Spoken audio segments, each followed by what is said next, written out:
Yeah. Another guy having a great season to start off the year, and I admit we're gonna take an L on this one, but it's Jeremy Grant.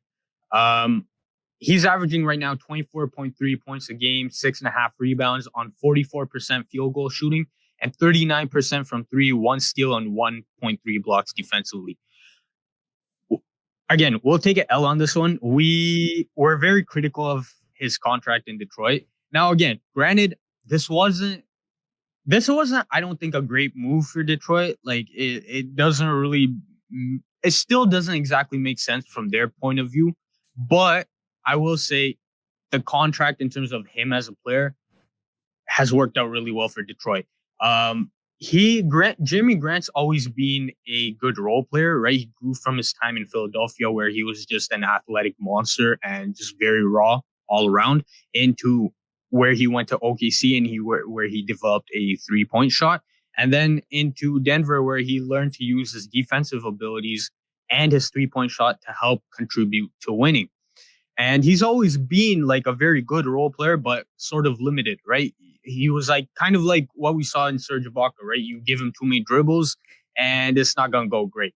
But he was very good in his role in Denver, which is why we were kind of critical of Detroit giving him such a large contract and expecting him to take like a number one option role. But Jeremy Grant has improved so much to the point where he's added an off the dribble game. He can catch and shoot now. He's shooting off the dribble. He's driving to the paint. He's running the pick and roll off. Now that the defenses are keying in on him, he's finding those cutters. He's turned himself into a very, very complete player, which is why he's probably the lone bright spot for the Detroit Pistons. And he's the only reason why they haven't been getting blown out every single game, because he's turned himself into a legitimately, all around player, great all around player.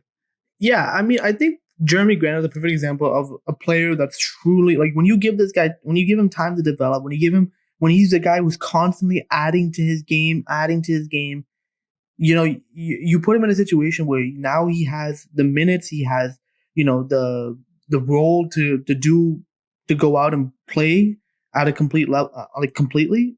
You can see that he flourishes in that. And I don't think we ever doubted that Jeremy Grant was talented. I don't think any of us, could say that, this guy had no potential to do this.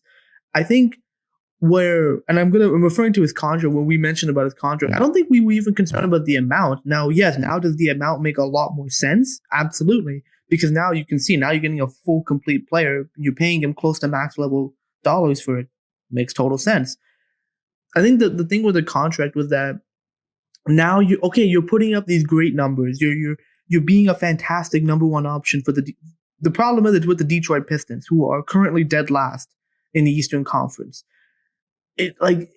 At some point your numbers need to translate to wins, and otherwise you're going to end up in a situation like Bradley Beal, where you are averaging close to 35 points a game, but your team is 3-10. Like it doesn't matter. Like, you got to win at some point. And I think Jeremy Grant, if he could have done this, give you this level of production and still been on the Denver Nuggets, bro, the Nuggets would have been an amazing team right now. They'd be a top 2, top 3 in the Western Conference easily. The main thing with the Nuggets is that they're missing defense, right? So they let Mason Plumlee walk. They let Jeremy. Well, they had Jeremy Grant, but he decided to go to the Detroit Pistons for the exact same amount that Denver was offering. I think that's what a lot of people have a problem with Jeremy Grant, because of the fact that, it's not like Denver was offering him less money. Denver was offering him the exact same money, but he wanted to go to Detroit, where he knew he was going to be losing a lot, but he wanted to showcase that, he's a much better player than he was able to show in Denver. Now, again, I don't really fault him for that aspect of him choosing Detroit. But at the same time, he's sacrificing a lot of winning that he would have had in Denver. Now, the one thing about this situation, though, is that Jeremy Grant's still young, and he signed a 4-year contract with Detroit, meaning he still has at least probably one more contract after this contract. And so that he can probably, now that he showcased himself into a possible, all-star maybe, right? Now he can take another contract after this one with a winning team and hopefully, maybe lead them to a championship if that's his goal. Yeah, I mean, again, it really, like, I don't fault him for taking the money and taking the opportunity with Detroit. I just think that, it came down to role for him, and he didn't want to play, second or third fiddle anymore. He wanted to be the main guy, and I think, good for him, man. He's having a fantastic season, and I think if he was playing for any other winning team but Detroit, I think he'd be far more recognized for his achievements. But he's been having a fantastic start to the season, no doubt about it.